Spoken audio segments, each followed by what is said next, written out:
Hey everyone, welcome back to Crypto Cash. Thank you so much again for joining me here. I hope you're having a fantastic day. Taking a quick look here at SUI. Congrats to our community members who capitalized on that pretty significant short call there. Again, I didn't take a trade on to the downside because I just hate shorting this coin, but it does look like that was a pretty profitable venture. So taking a quick look here, this is my analysis from Saturday. As you can kind of see, bearish rectangle pattern forming. Keep in mind, everything is bearish, so any pattern would have played out at that point. But the truth is, still under the descending trend line. There was way too much liquidation down below that got fully swept here, and of course, the overall sentiment was still bearish with a very significant bearish delta there with liquidation. So again, a lot of that factored in here. Keep in mind, if Bitcoin wouldn't have dumped, it probably wouldn't have been so aggressive. So obviously, there's that. We can't overlook that, but the simple way to understand is this coin was on its last leg of defense before that dump happened on Saturday, and Sunday night. This is Asian markets Sunday night right here, folks. That's what they do. Kaboom! Flush the toilet pretty hard there. So, anyways, that's kind of where we're at there. So that's the overall sense of before. Where are we at now? What's going to happen next? Well, we'll have to clean up the charts and post a playout chart on our Twitter, Telegram, and Discord. I'll do that here shortly once the video is done. But for the most part, we're going to revisit the liquidation levels, kind of see where we're at. So it's safe to say this lower liquidation range has been swept. If I'm not mistaken, there was some in the low $3 ranges, but that may or may not be a reality here. But again, key takeaway here, we are seeing a lot of support in this 350 range. This is the second time we've had a pretty heavy retest of that level. So again, congrats to those who set their limit orders at 350 and got filled once more. I added to my spot bag there for a second time. I got lucky back here. I'm starting to wonder if it's going to go lower, though. Honestly, it feels like it should. A quick congrats to our community members, too, as well, while I get this to load up here. While it wasn't a phenomenal weekend, we did come out in the green, okay? Again, we had a nice little XRP short, 50% roughly in 3 days, 32% from a Solana short. But we did have to close our Aave and Litecoin trades before they triggered a stop loss. You'll see me doing this if you're part of my community. If I ever manually close a trade, it's just to mitigate the loss, right? Because again, we had some invalidations, and that's when I like to close. So that's generally positive because you have to learn to close trades out before they get too bad on you. We did solidify some profits from AVAX to the upside too as well. So those smaller losses were offset with some larger gains. While it wasn't monumental and not like a super profitable weekend, hindsight, wish I would have shorted SUI. That's essentially where we're at. So congrats to our committee for the most part there for those who caught those trades. Now take a look here at the local range here. We can see some late longs with probably some medium leverage at about 337. So that's a target on your back right there, folks. If you're taking a long with high leverage to medium leverage, you can expect that level to possibly get hit. Okay. Now again, 350 is a likely bottom. It makes perfect sense as to why people took longs there. I get it. I added to my spot bag at 350, but the general consensus here is not, we may not be out of the woods just yet. But good news is, look at this here. Each one of these bars is about $500 million too, by the way, folks. Keep in mind, I haven't added this up yet, but that's got to be like $20-30 billion in liquidation. So a lot of somebody's had a pretty bad day over the weekend. So again, I'm very sorry if that was you, but that should teach you a lesson to use, if you're using high leverage, right? And honestly, even low leverage folks got hit there too. So it's not to say that you could have played your cards right and still got destroyed. But on the same accord, if you use proper risk tolerance, or risk management rather, you would not have gotten destroyed. You would have gotten stopped out early before you took any significant losses. Again, that's what we do in our community. I teach that consistently day in and day out. Never move your stop loss, and if you do end up moving it, make sure you pay close attention to it and work within your risk tolerance.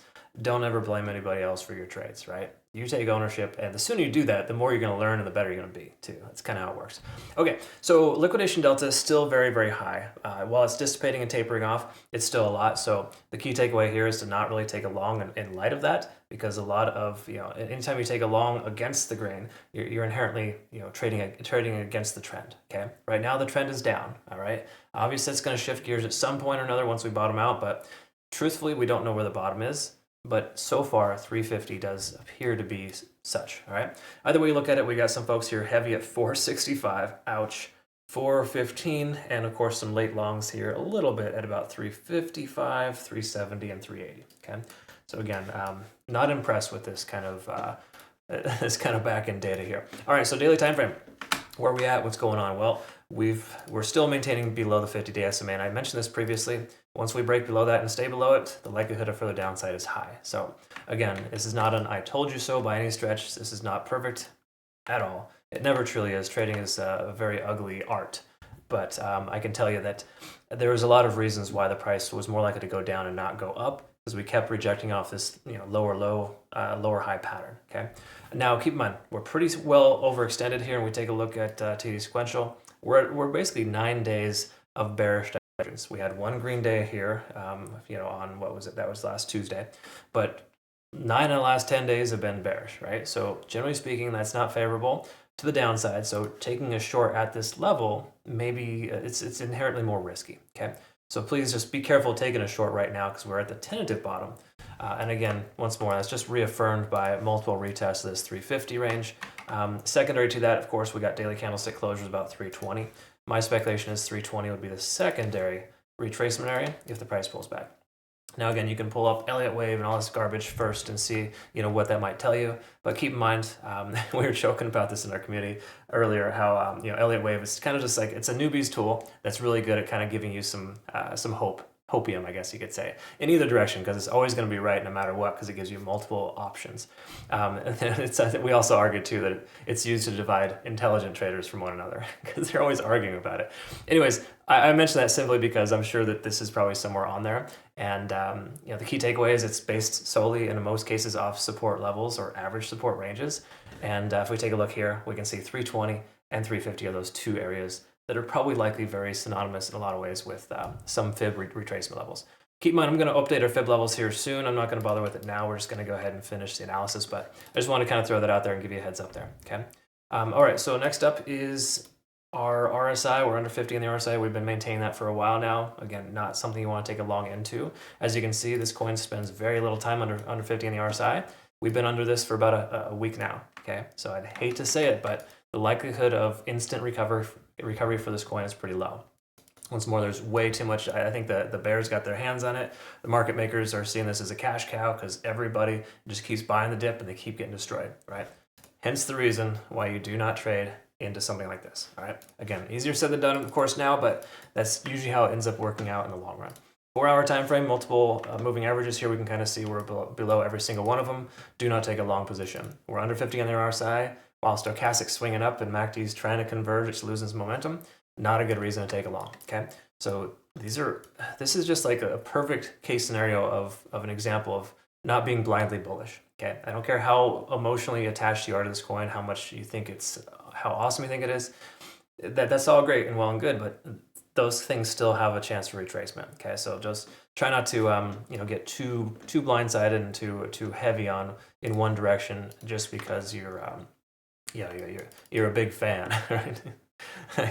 It is ridiculous how many good projects, how many good coins get absolutely demolished, and then just out of nowhere they take off because market makers are done selling and they're ready to buy. All right, so until we see that point, we got to wait. Okay, and the way to identify that is to identify, use confirmation. Okay, now it's easier said than done, of course, but in general, this is how it's supposed to work, right? These descending trend lines, we got to be above this trend line first before we can have any legs to stand on. Okay, so we're going to extend this trend line out a little bit here and just kind of see where we're at. Once again, I'll post a playout chart on our Twitter, Telegram, and Discord here soon.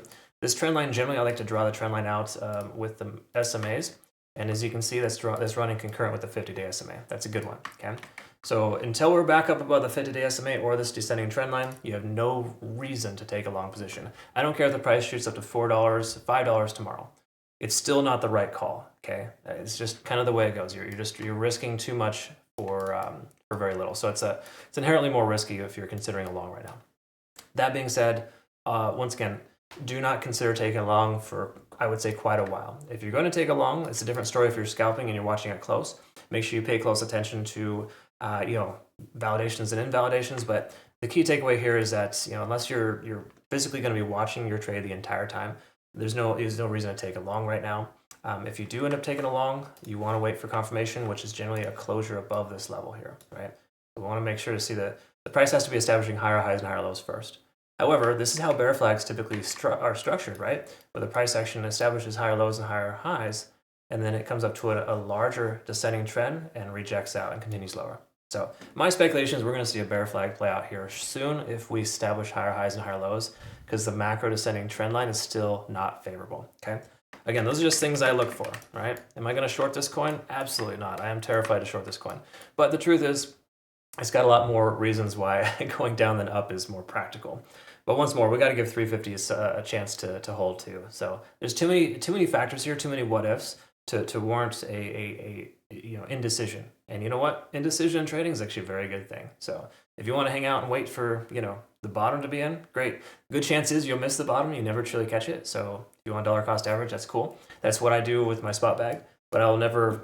I mean, even though I do average into my leverage positions, they are like specific, and I know what I'm getting out of it before I get into it. So don't just willy-nilly keep adding to your margin to try to save your trade. That's not the right way to go. All right, anyways, that's all I got for you folks. I hope you found this beneficial. Once more, Twitter, Telegram, and Discord up here. I will, it looks a little something like this if you're not familiar. I'll go ahead and post our playout chart here shortly for this coin, just so you can kind of see it there.